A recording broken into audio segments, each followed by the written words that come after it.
सुमध्याह्न विद्यार्थियों, online class में आप सभी का स्वागत। आज 29 अक्टूबर 2020, कक्षा नवमी, विषय संस्कृतम, दिन बिंदु अष्टम में पाठ है लोह तुला, लोहे की तराजू। इस पाठ का अपन ने संपूर्ण हिंदी अनुवाद कर लिया था। आज अपन इसके अभ्यास प्रश्न उत्तर देखेंगे। तो चलिए अभ्यास प्रश्नों की ओर। पहला प्रश्न है एक पदेन उत्तरम लिखत। एक पद में उत्तर लिखिए। पहला प्रश्न है वणिकपुत्र से किम नाम आसीत्।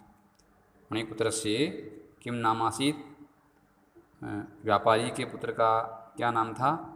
तो उत्तर हो जाएगा इसका जीर्णधन। जीर्णधन, जीर्णधन। व्यापारी के पुत्र का नाम क्या था? जीर्णधन। आगे है दूसरा प्रश्न, तुला कई बक्षिता आसीत। तराजू किसके द्वारा खाली गई थी? तो उत्तर हो जाएगा मूसकई। मूसकई, तुला मूसकई बक्षिता आसीत। तीसरा प्रश्न है तुला कीदृशी आसीत। तराजू तुला कैसी थी?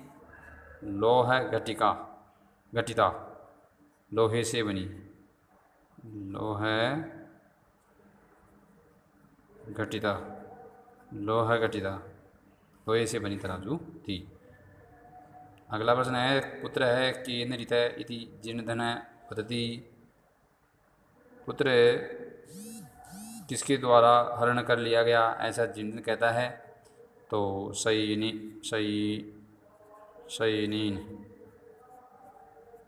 शयनीन, बाज के द्वारा। फिर उसके बाद में अगला प्रश्न है अंतिम पांचवा, विवदमानौ तौ द्वावपि कुत्र गतौ। विवाद करते हुए, झगड़ा करते हुए वे दोनों कहाँ गए? तो राजकुलम,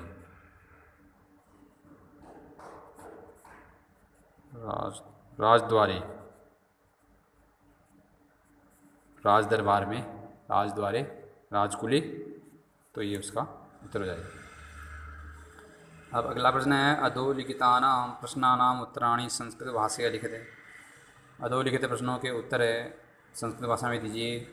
पहला प्रश्न है देशांतरम गंतुम इच्छन वणिकपुत्र किम व्यचिंतयत। देशांतर जाने का इच्छुक व्यापारी का जो पुत्र था उसने क्या सोचा?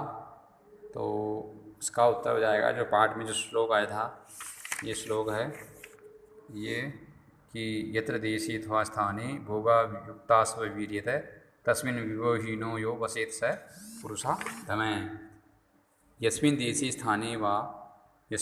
स्थाने वा स्ववीर्यतः भोगा भुक्ता तत्र विवोहीनो यदि वसति स पुरुषाधमः एव व्यचिंतयत। ऐसा ही उसने सोचा।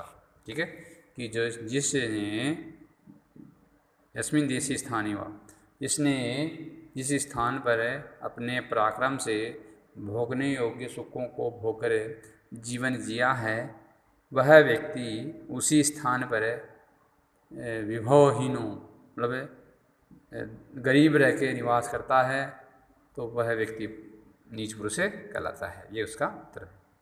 अगला प्रश्न है स्वतुलाम याचमानम जीर्णधन श्रेष्ठिम किम अकथयते। अपनी तुला को, तराजू को मांगते हुए जीर्णधन सेठ को क्या बोला? भो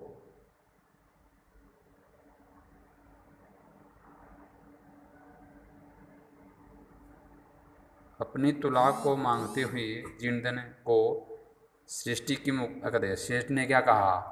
सेठ ने कहा स्वबदते भो नास्ति सा त्वदीया तुला मुंसके बक्षिता इति। भो स्वबदते भो नास्ति सा त्वदीया तुला मूसकैर बक्षिता इति। तुम्हारी तराजू को तो चूहे खा गए, वह तो अब नहीं है। इसके बाद में तीसरा प्रश्न है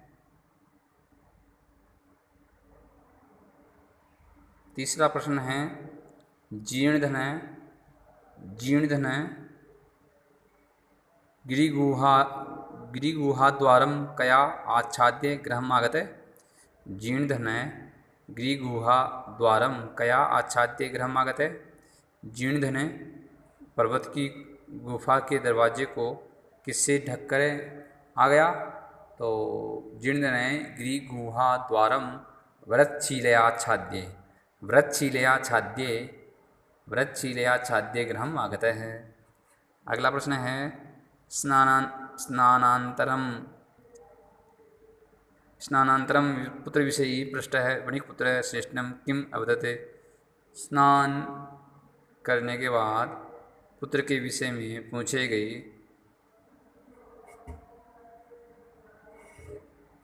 वणिक्पुत्र है पूछे गए सेठ को वणिक व्यापारी के पुत्र ने क्या कहा। वणिक्पुत्र है श्रेष्ठनम वाचे। इसका प्रश्न ये है कि स्नान के बाद पुत्र के विषय में पूछे गए वणिक पुत्र ने सेठ से क्या कहा। तो वणिक पुत्र है श्रेष्ठनम वाचे। वणिक पुत्र है श्रेष्ठनम वाचे।